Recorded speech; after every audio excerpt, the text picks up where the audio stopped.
Hey, what's up guys? This is Anthony from Anthony's Customs, and for this review, we are looking at NECA's Defenders of the Earth GARAX. This is the new version of GARAX. I already reviewed the old one. Well, I'll go into that in just a little bit, but this is basically a repaint of the old one. It's got kind of a unique paint job, so it still might be pretty cool for those of you who are into this IP.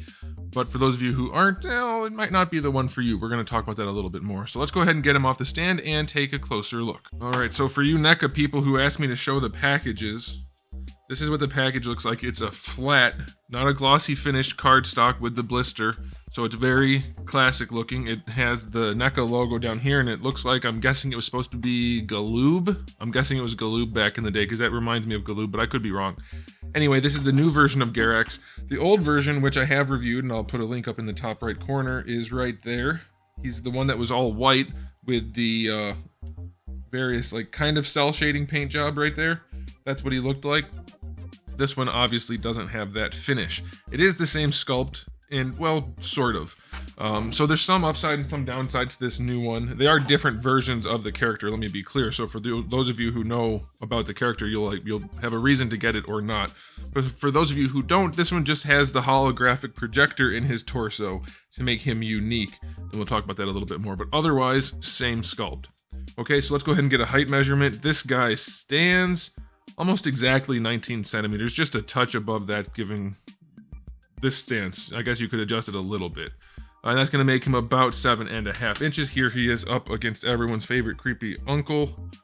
Just about chest height there. Okay, so let's talk about the aesthetic. I don't have a question of the day because I don't know anything about Defenders of the Universe. It was a little bit before my time. So like I said, completely repaint. There's not a whole lot going on here. It's all just this pearly paint job.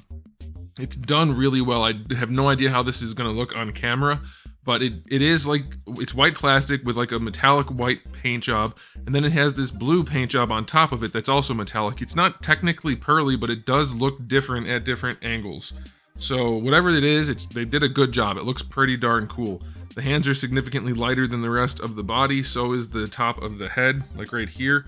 So I'm guessing that was intentional because nothing else stands out that way to me. I mean, there's different places throughout where it's a little bit lighter and whatnot, but the hands stand out a lot. Same with the top of the head. Looks really, really cool. What little paint job there is on the face is clean. The red and then the red and black. Very, very clean. That's nice. Then we have the low-tech holographic projector in his tummy, where if you turn it... Oh, this looks like it's working perfectly on camera. You can see him looking at you, forward and then to the either side. That's really, really cool.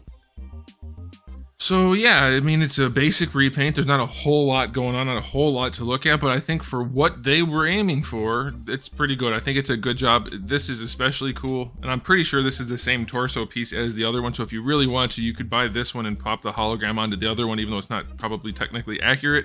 But this is really cool, and I like the fake pearly paint job, so I'm going to give it a decent rating of 7 out of 10 for the aesthetic. It's what they were aiming for, and they did do a good job with this somewhat basic paint job. If you look closely, I don't know how well you can see, there are different degrees of shading throughout with the light blue on top of that kind of pearly white, so it's pretty cool looking. Now, as far as accessories go, you get the 2 open hands, you get 1 gripping hand and 1 fist hand. That's it.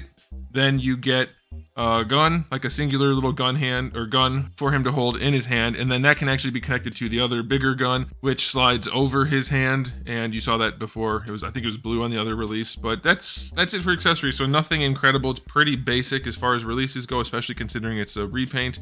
Not that there needs to be anything else, but it's not a lot. So I'll give it like a 6 out of 10 for accessories. It's not particularly impressive. And then I'll go ahead and run through the articulation for you guys if you didn't see it before.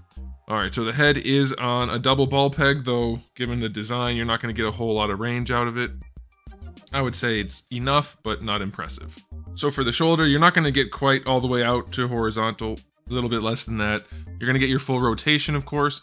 Bicep swivel is fine. Double jointed elbow, perfectly reasonable, no problems there. Wrists have a swivel and a hinge. For the torso, it goes back decent on the ab crunch, but you can see inside, so that's definitely not good. Looks really bad, so you can't go that far. You can only go, well, you really can't do too much because it's kind of a big ratchet right there. You're really only going to get that far if you want him to lean back while looking forward. All right, then as far as the ab crunch goes forward, it's very little, so yeah, not a good ab crunch. Very little range. Waist twist is fine. Hips, The diaper is very low and very thick, so very little range going forward or back. Out to the side is about 45 degrees, not quite. Thigh swivel is acceptable. It is just ball sockets in there. Could be tighter, but they're not loose and floppy, so that's all right.